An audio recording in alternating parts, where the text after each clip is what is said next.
hispano-sudamericana alcanzaría su punto máximo con el encuentro definitivo en el puerto mejor artillado de Sudamérica por aquel entonces, el Callao. Las defensas peruanas estaban divididas en los fuertes del sur, del muelle y el norte, armadas bajo supervisión del ministro de Guerra, José Gálvez Egusquiza, en colaboración con efectivos militares y la población. En el sur, se armaron 6 baterías con cañones de 32 libras, de entre 5 a 7 unidades, siendo los de mayor calibre de la Torre La Merced, con 2 cañones Armstrong de 300 libras, y del Fuerte Santa Rosa, con 2 cañones Blakely de 500 libras. Delante de las baterías se colocaron torpedos fijos, conectados a tierra para detonarlos desde allí. En el norte, se armaron 2 baterías de cañones de 32 libras, otra batería blindada de 2 Armstrong de 300, la Torre Junín y el Fuerte Ayacucho, con 2 Blakely de 500 libras. Delante de las baterías se colocaron canoas torpedo, y en el muelle se encontraban anclados los monitores blindados Loa y Victoria, y 3 vapores armados, de los cuales solo el Tumbes entraría en acción. Llevaba, además de sus cañones, un torpedo de botalón para atacar en proximidad. En tierra, la población recaudó y armó un Blakely de 500 libras, bautizado como Cañón del Pueblo. El general Juan Buendía estaba al mando de batallones de infantería y caballería tras las baterías, con la misión de repeler un posible desembarco español. El alcalde Pablo Antonio Salinas y Castañeda convocó a las colonias extranjeras afincadas en la capital para instalar compañías de bomberos, así como también hospitales de sangre. Los buques que participaron en Aptao se quedarían en territorio chileno hasta finalizado el conflicto, y los blindados Huáscar e Independencia se encontraban aún en camino. La Armada Española, fondeada en la isla San Lorenzo, dispuso sus fuerzas en 3 divisiones. La primera, compuesta por el buque insignia, la fragata blindada Numancia, la blindada Resolución y la fragata Blanca, comisionados a atacar el Fuerte Sur. La segunda división, compuesta por las fragatas Berenguela y Villa de Madrid, atacarían el Fuerte del Norte. Y la tercera división, con la fragata Almanza y la corbeta Vencedora, atacarían el Fuerte del Muelle. La artillería constaba en cañones de 32 y 68 libras, 12 a 20 centímetros. Contarían también con cohetes incendiarios Congreve para comenzar un fuego en el puerto y provocar más daños. Como los cañones estaban distribuidos en ambas bandas, por cada ataque, las naves españolas usarían casi la mitad de sus cañones disponibles. El gobierno español envió un alférez para detener a Núñez y obligarlo a volver a España, criticando duramente su acción hasta ese momento.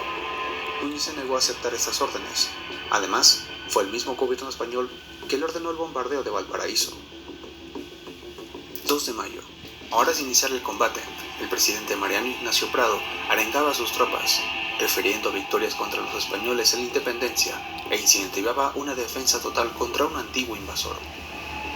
Méndez Núñez, por su parte, hacía lo mismo con su tripulación, no con intenciones de invadir, sino de escarmentar y vengar las ofensas hechas por los peruanos. La escuadra española se acercaba a las defensas en las divisiones establecidas para el ataque. A las 11:50 de la mañana se comenzó el bombardeo, seguida por la Blanca y la Vencedora. Gálvez no hizo fuego. Cuando las naves españolas se posicionaban para bombardear, esto lo hizo para justificar la fuerza. Los disparos de la defensa no hicieron nada más que ayudas.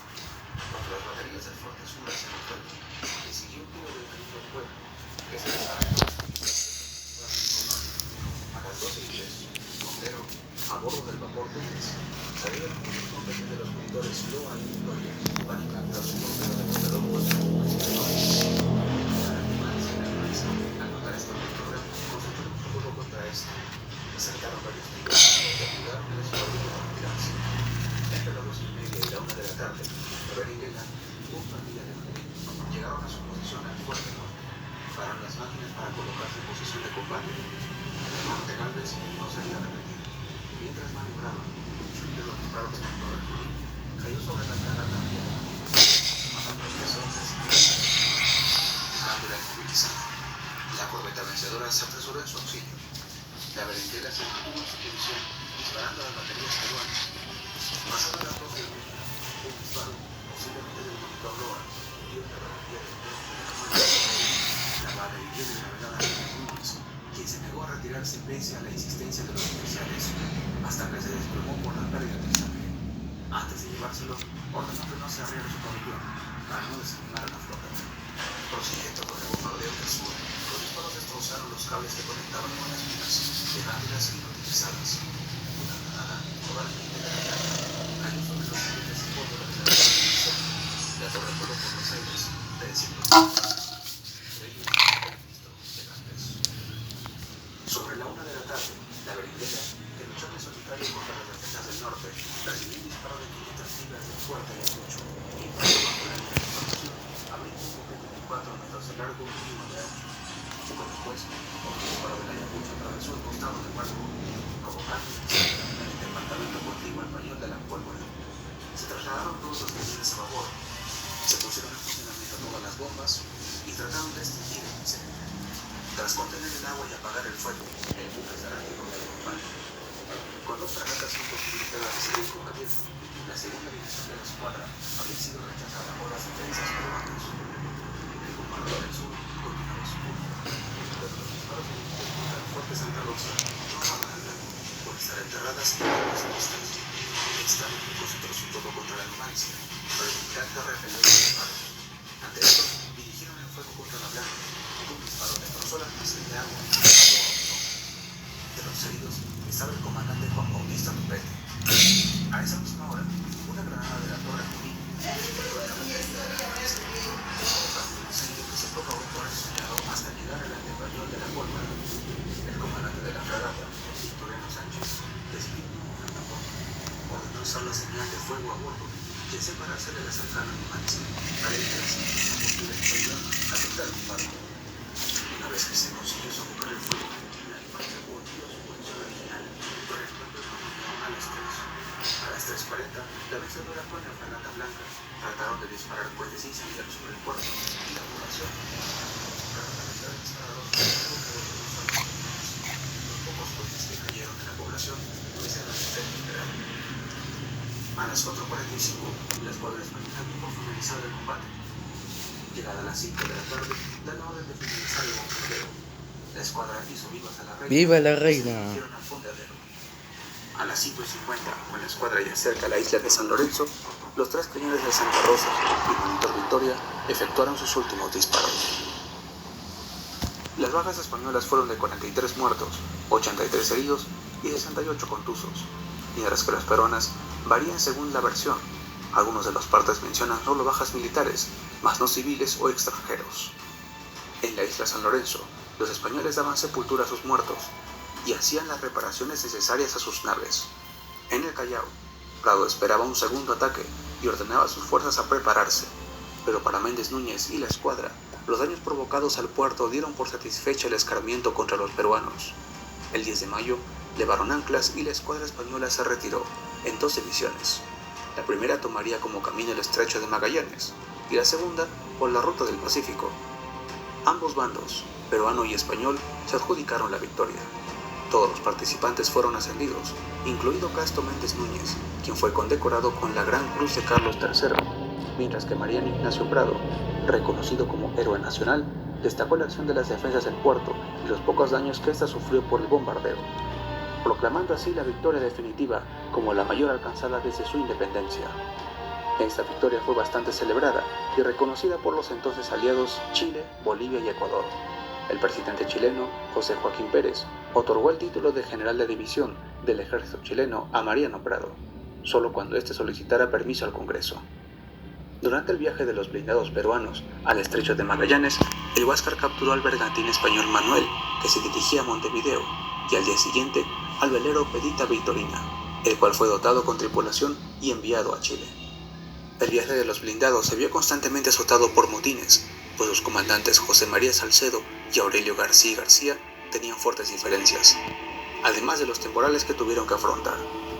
Mientras, en el viaje de regreso de la división Núñez, eligió no navegar por el estrecho de Magallanes, evitando así encontrarse con los blindados. ¿Qué hubiera pasado en un encuentro entre estas escuadras? Deja tu comentario y si te gustaría ver una simulación de combate. Un último encuentro se dio el 22 de agosto de 1866, en aguas de Isla de Madeira, Portugal, cuando la fragata española Gerona capturó a la corbeta recién adquirida por Chile, Tornado. Esta sería incorporada a la escuadra española. Ni bien finaliza la guerra, en 1867, estalla una revolución en Arequipa contra Prado, que acabaría con su mandato en 1868. Tan pronto se vieron buenas relaciones entre Perú y Chile, entrarían en un incidente diplomático.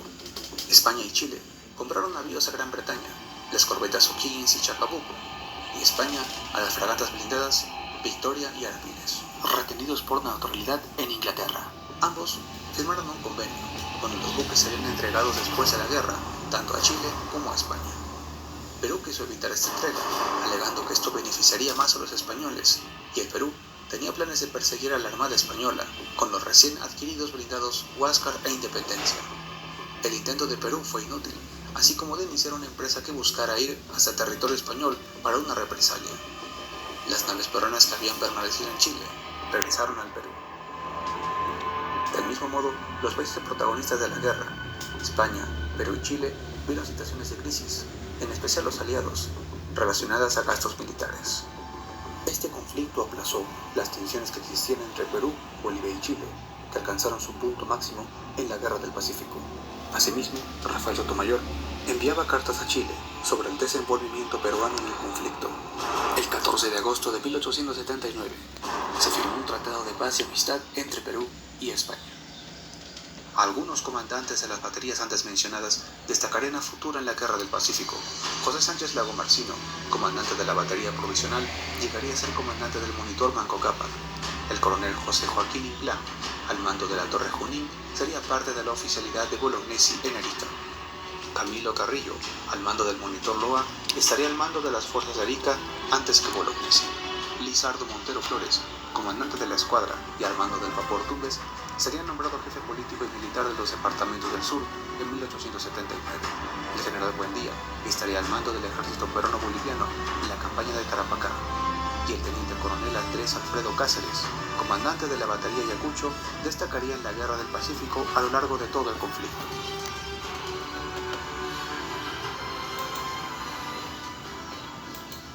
Muchas gracias por ver el último episodio del documental de la Guerra Hispano-Sudamericana.